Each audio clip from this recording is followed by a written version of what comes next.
Hello!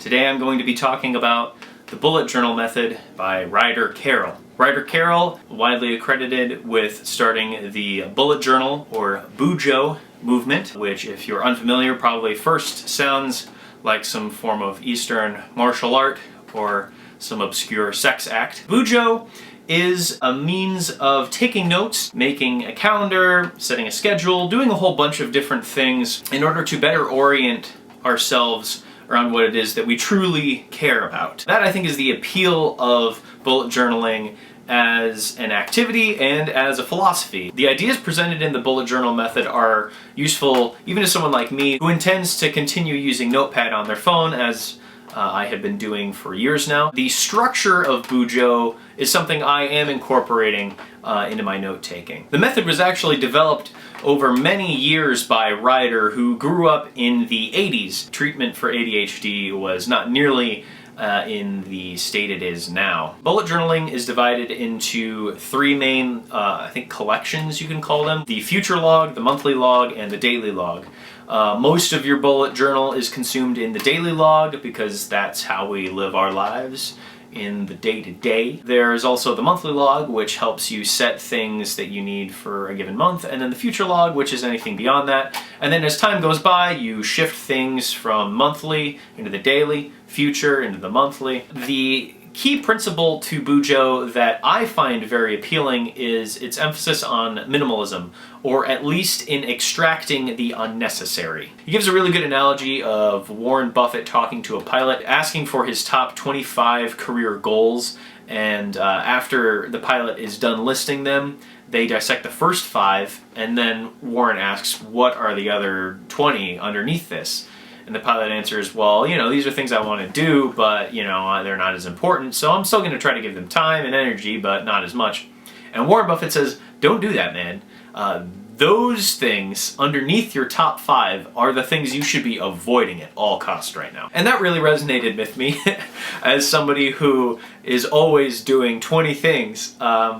Just the notion that you should really not do that and just stick to the 5 things that are the closest to your heart. Work on those until they're done, and then move down the line. It's such a simple concept. Ryder also emphasizes how media, especially in the digital age, kind of sets our motivations for us. Even our dreams and wants have kind of been outsourced to the endless cascade of noise and information on the internet. So bullet journaling offers a sort of analog refuge to this stream that we are all caught in. He also talks a lot about how the physical act of writing itself allows us to disconnect and creates greater significance. He raises the point that if something is really important to you, you could at least write it down.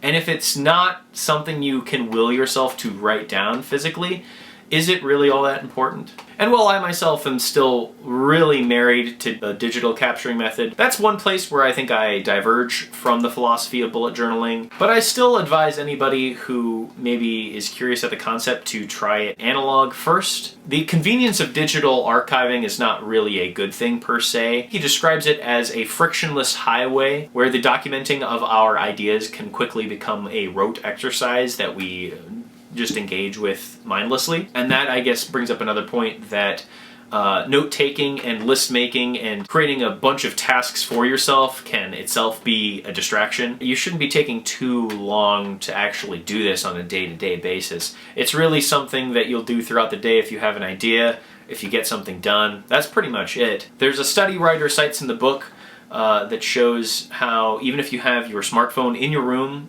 and it's unplugged, it's off, it's on silent, whatever, just even having it physically in your proximity reduces your attention span just automatically. Having infinite convenience actually comes at a great cost. It comes at the cost of focus. Or maybe not focus, but just deep understanding. There's just so much that goes by that I don't process.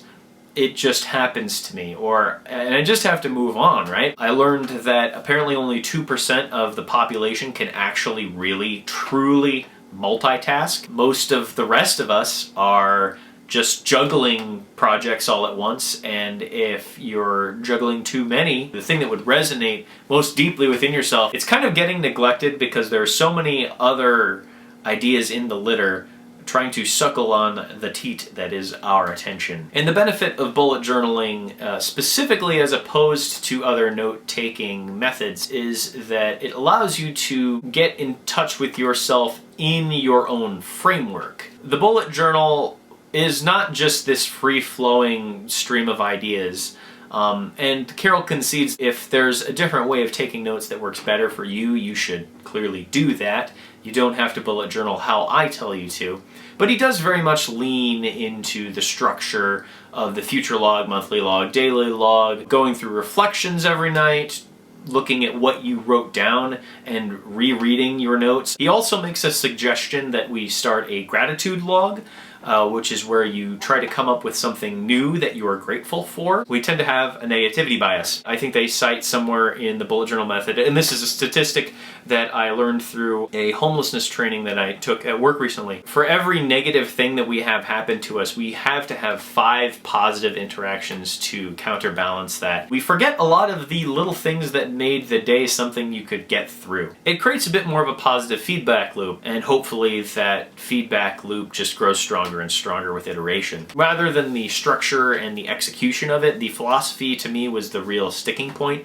The point where I think Ryder indulged the most. There are a lot of anecdotes, some of which are really strong and some of which I think are maybe a little more ho-hum. If I had to reflect on my experience reading the bullet journal method, I would say it was positive, but I don't think I ever need to revisit this ever again. I think the core tenets of it are with me now. It's not really a book that can stand outside of its instruction, really. It does feel like self-help. I think that that might just be the pratfall of self-help, is that, you know, if you have the instruction there, the reason you would want to return to it is because there's maybe a deeper idea to examine, or maybe some sort of narrative structure that helps the ideas flow really well. I don't think that's really quite here. If you're going to take the ideas of this book to heart, the notion to read it again, I don't think is going to come up. The writing style is very pared down and efficient. Ryder has clearly taken his own advice and has eliminated a lot of the unnecessary fat that could have filled out this book.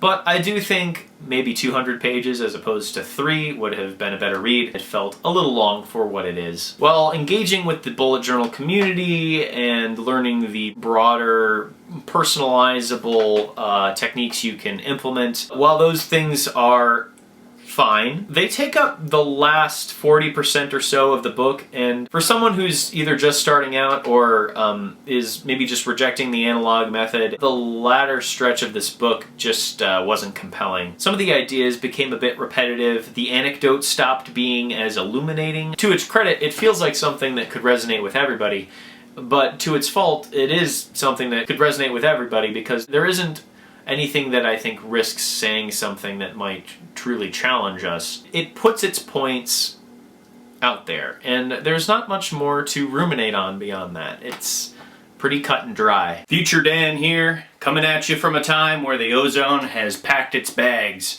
and now everyone, even indoors, is wearing sunglasses. Nothing else has functionally changed about our future. Here to report on how my bullet journaling went back when I filmed this video almost a year ago. It helped me get the most out of my days and eliminate a lot of the distractions that were making things really difficult for me at the time. I lasted only about 5 months though, and I do think part of that does have to do with how the digital capturing method demanded less of me than the physical. So this year I have decided to actually take up a tangible bullet journal. It's already proving to be very useful. So yeah, I would recommend it very lightly. It's a one and doneer for me. I hope that audio in the future is better and that the visuals are better, and I apologize.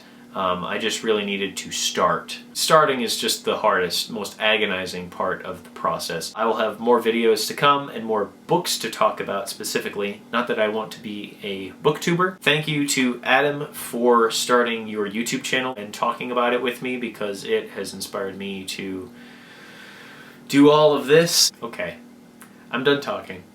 Thank you for watching.